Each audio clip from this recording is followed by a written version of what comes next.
warahmatullahi wabarakatuh.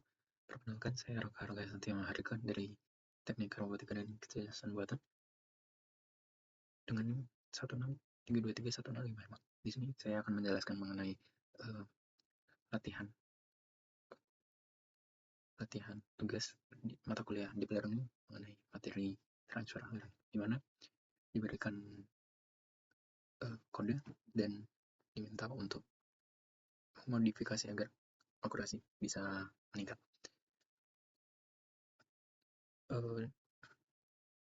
Dari kode yang sebelumnya diberikan terdapat beberapa perubahan, kurang lebih sebanyak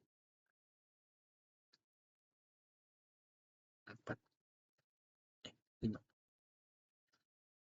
Yang pertama itu adalah perubahan arsitektur. Kita beranjak dari feature extraction ke end-to-end, di mana pada collab contoh proses klasifikasi bisa ResNet hanya digunakan untuk mengambil angka fitur lalu disimpan di ROM, kemudian dilatih oleh model sederhana. Jadi perubahan yang dilakukan adalah menyatukan ResNet langsung ke dalam satu program, ke dalam satu rangkaian model yang menjadi model transfer. Ini akan menjadikan lebih baik. Kenapa? Dengan model yang menyatu, kita bisa menaruhkan data augmentasi secara real time, gambar diputar dan di zoom sebelum masuk ke ResNet, sehingga model dapat belajar lebih banyak variasi pada gambar. Jadi yang sebelumnya didapatkan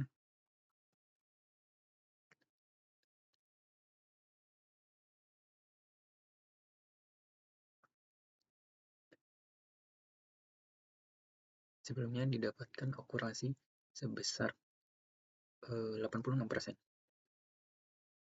untuk model sederhana, dan dengan kita menggunakan end-to-end, menyatukan ResNet tersebut, kita mendapat akurasi sebesar 1.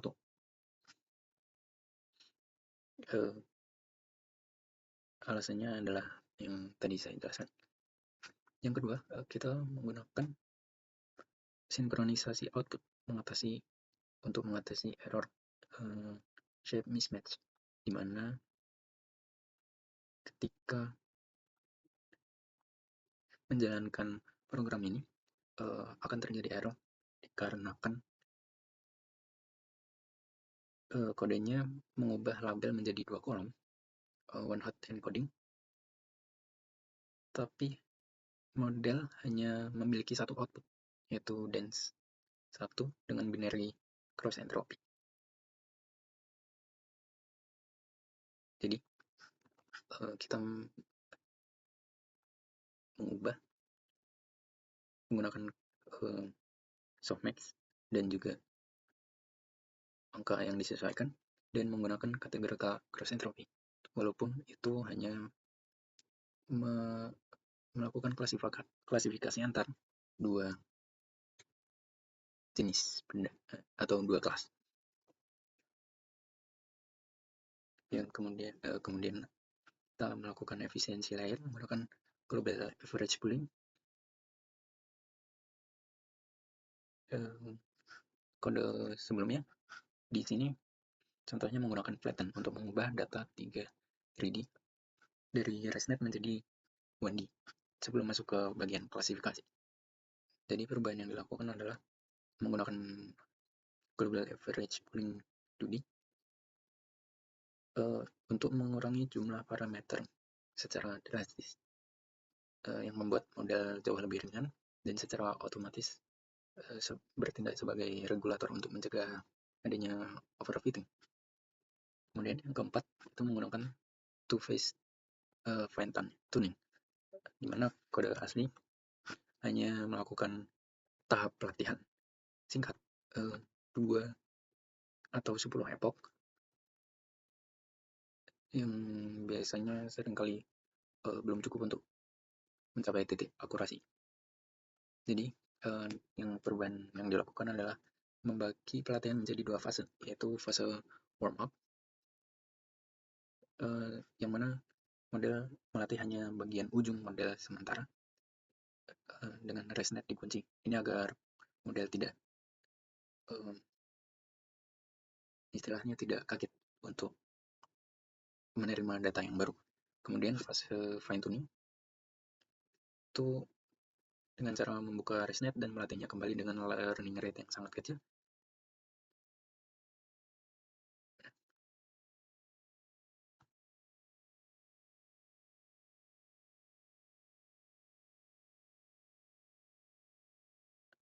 Dan yang kelima,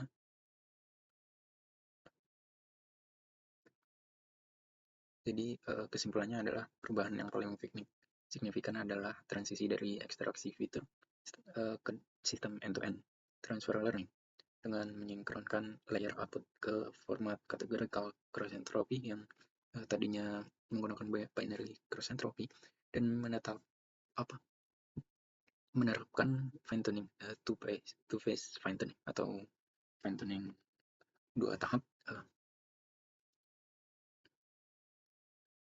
sehingga model dapat mencapai akurasi sebesar 1 atau 100%. Di sini kita bisa langsung melihat, saya memberikan gambar sepatu dan model dapat menebak secara confidence sebesar 98%. Itu sangat tinggi dan hasilnya adalah sepatu. Yang kedua, collab kedua itu kita melakukan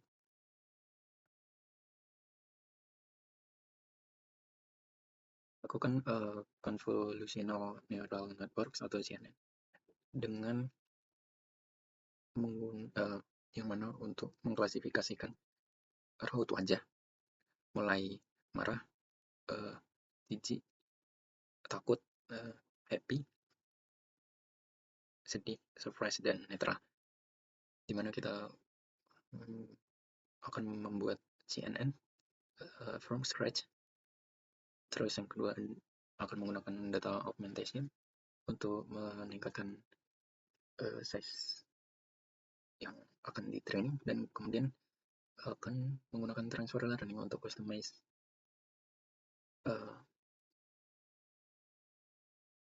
menggunakan model yang pre-trained model atau model yang sudah ada untuk menyelesaikan problemnya.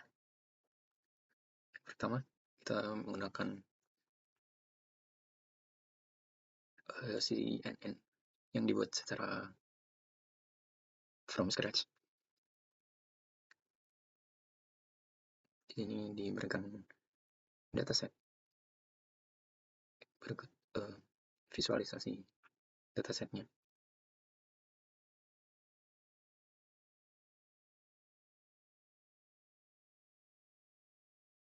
Nah, di sini kita melakukan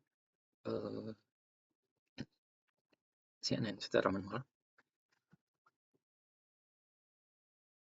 dengan menjawab pertanyaan model di atas mempunyai 106.743 parameter yang dapat di train, yang berasal dari 208 tambah 1040 ditambah 1040 ditambah 102.656 ditambah 1.799. Bagaimana cara mendapatkan angka itu? Yang pertama itu dari conv 1 kita memiliki kernel 2x2 dan input channel itu menggunakan RGB atau 3 channel dan filter 16.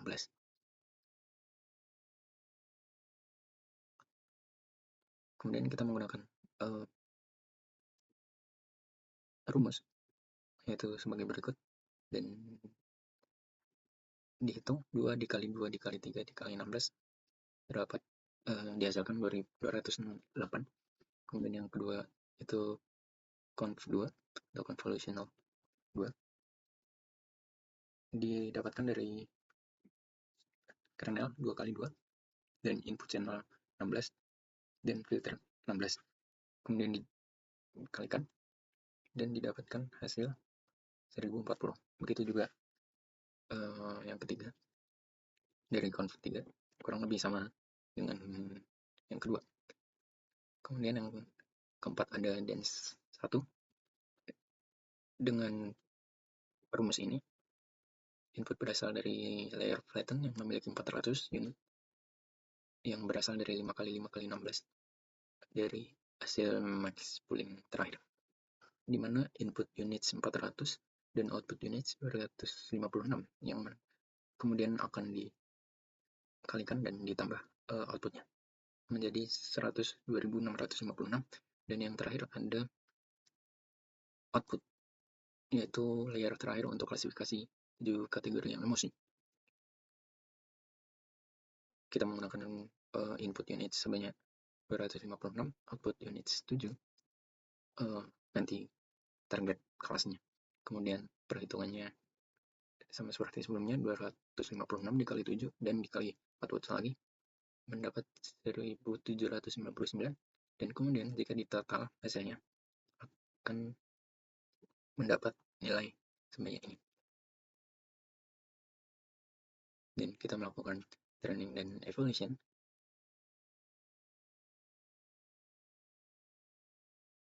mendapat tes akurasi sebesar 45,93%.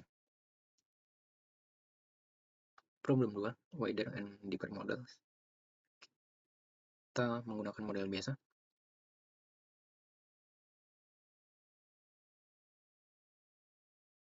Kurang lebih sama seperti tadi. Untuk mendapat 215.527 trainable parameters yang dihasilkan dari perhitungan yang hampir sama seperti tadi. Kemudian di training dan evaluation dihasilkan wider models, tes akurasi itu 49,30%.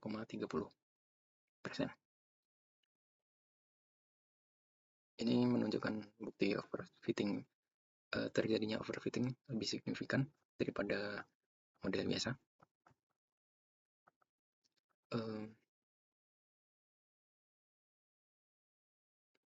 Kemudian ada deeper models, kurang lebih sama seperti tadi.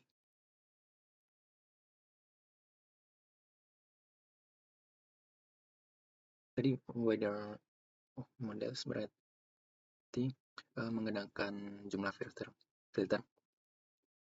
yang memperbesar kapasitas parameter model, sehingga model menjadi terlalu kompleks dan cenderung menghafal data latih yang menghasilkan overfitting yang lebih tinggi daripada model sebelumnya. Wider models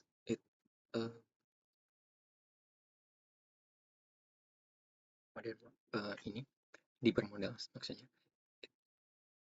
yang terakhir mendapat nilai akurasi sebesar 45,75%. Maka kita dapatkan ketiga akurasi sebesar yang pertama itu ada model biasa menghasilkan akurasi 45,93%, kemudian wider models mendapatkan hasil 49,30%, dan yang terakhir deeper model itu mendapat nilai 45,75%.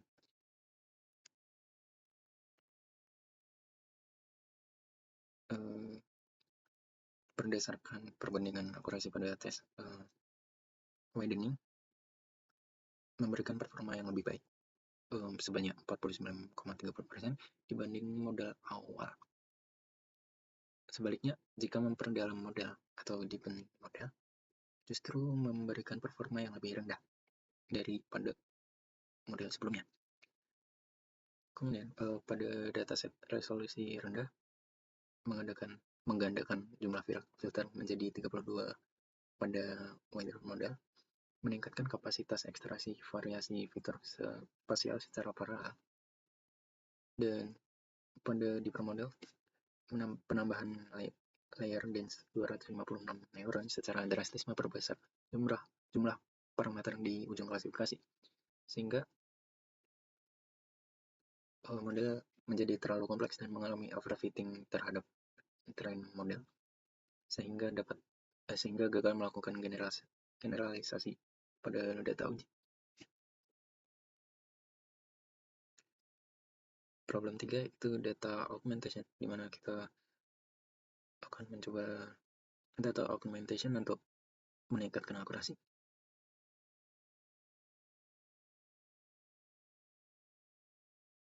Dihasilkan akurasi sebesar 55,43%.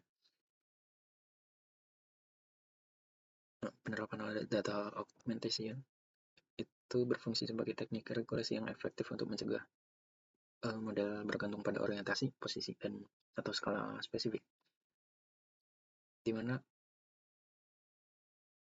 data akan dipecah lebih banyak atau digandakan lebih banyak, namun memiliki perbedaan, seperti gambar akan diputar 90 atau 180 derajat, atau dikecilkan atau dibesarkan. Dan apakah ini akan mengurangi overfitting? Ya, berdasarkan grafik yang dihasilkan, jarak antara training accuracy dan validation accuracy jauh lebih kecil dibandingkan wider model, dan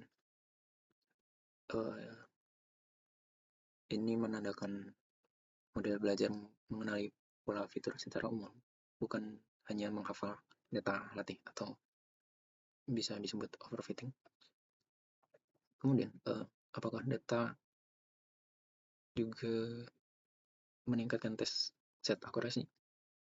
Ya, yang dari sebelumnya itu 49-45 sekarang menjadi 55, lebih dari kurang lebih 10% menambah akurasi.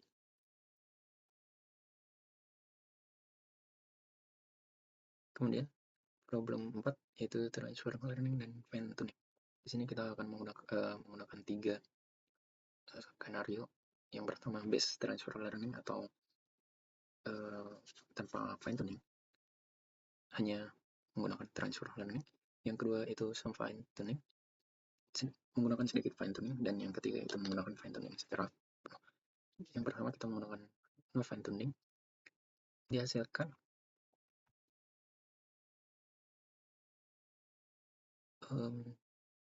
grafik seperti ini, di mana jarak antara training accuracy dan validation accuracy itu sangat sempit, sangat kecil, yang mana namun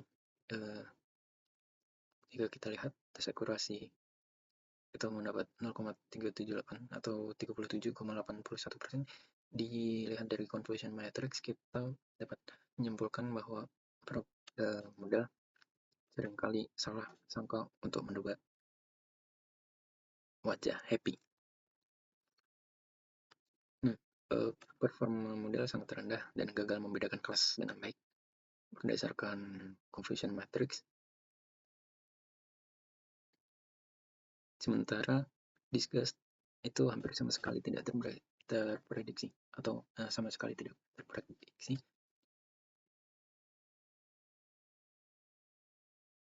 Ini terjadi karena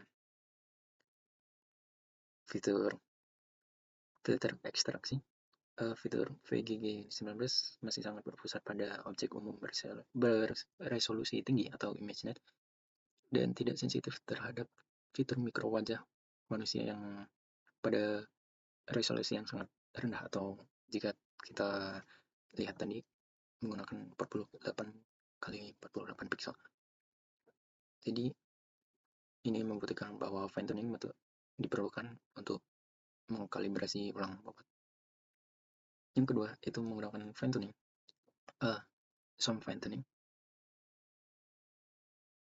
dan dihasilkan plot seperti ini yang mana terlihat acak, dan dihasilkan tes akurasi sebesar 20%.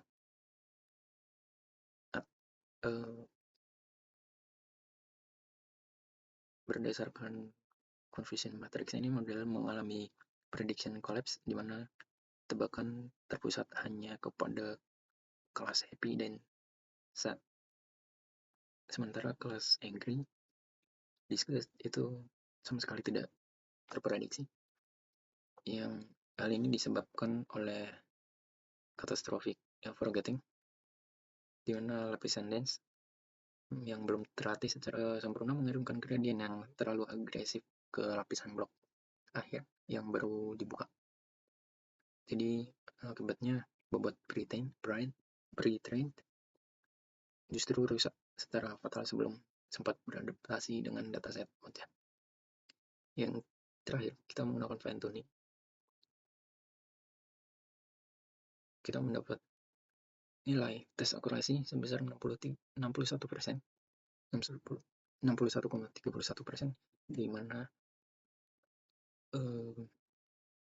di dalam confusion matrix ini kita sudah melihat garis diagonal yang menandakan bahwa model sudah mulai berhasil mengenali raut wajah atau emosi wajah secara baik. Ya, jadi dari sebelumnya model meningkat performanya secara signifikan menjadi 61,31%, yang sebelumnya hanya 20%. Ini menyimpulkan bahwa full fine tuning terbukti berhasil mengkalibrasi ulang seluruh bobot konvolusi untuk mengenali fitur spesifik wajah manusia. Dan berdasarkan confusion matrix, kelas paling akurat itu adalah happy sebanyak 85% dan surprise sebanyak 73%. Karena memiliki fitur visual yang sangat kontras dan mudah dibedakan, seperti tarikan bibir atau mulut terbuka. Kemudian yang masih sering bingung itu membedakan emosi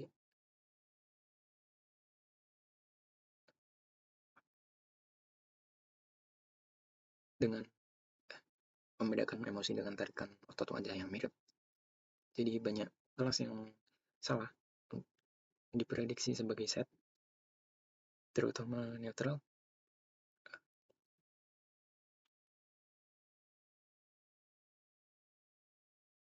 Di sini, dan fear di sini, dan juga disgust yang tertukar dengan angry. 4. Jadi dapat disimpulkan bahwa dari ketiga model, yang paling baik adalah fine tuning dengan 61,31%, dan ini juga lebih baik daripada wider model yang mendapatkan 49,30%. Dan kenapa model B dan C performanya jauh lebih baik daripada wider model? Itu karena model tersebut memanfaatkan transfer learning dari arsitektur VGG19 yang sudah memiliki bobot pre-trained dari dataset ImageNet. Jadi model ini tidak perlu belajar mengekstraksi fitur visual dari nol atau from scratch seperti wider model. Dan kenapa model A performanya sangat buruk? Karena seluruh layar konvolusi pada model A dibekukan, jadi filter bawaan dilatih khusus untuk mengenali objek umum yang seperti hewan, mobil, dan lain-lain. dengan resolusi tinggi, bukan untuk mendeteksi mikroekspresi wajah yang hanya 48 kali 48 pixel. Jadi tanpa adanya fine tuning, ekstraksi fitur menjadi tidak relevan dengan domain dataset, sehingga performanya sangat rendah. Dan kenapa model C performanya lebih baik daripada model B? Nah, perbedaan domain visual antara ImageNet dan wajah manusia itu signifikan. Jadi full fine tuning membuka seluruh layer, jadi memungkinkan model untuk mengkalibrasi ulang filter secara total khusus untuk wajah manusia. Sedangkan some fine tuning atau model B hanya mengadaptasi layer akhir, sehingga fitur dasar yang diekstrak di layer awal masih kaku dan membawa bias dari domain ImageNet. Sekian, terima kasih. Assalamualaikum warahmatullahi wabarakatuh.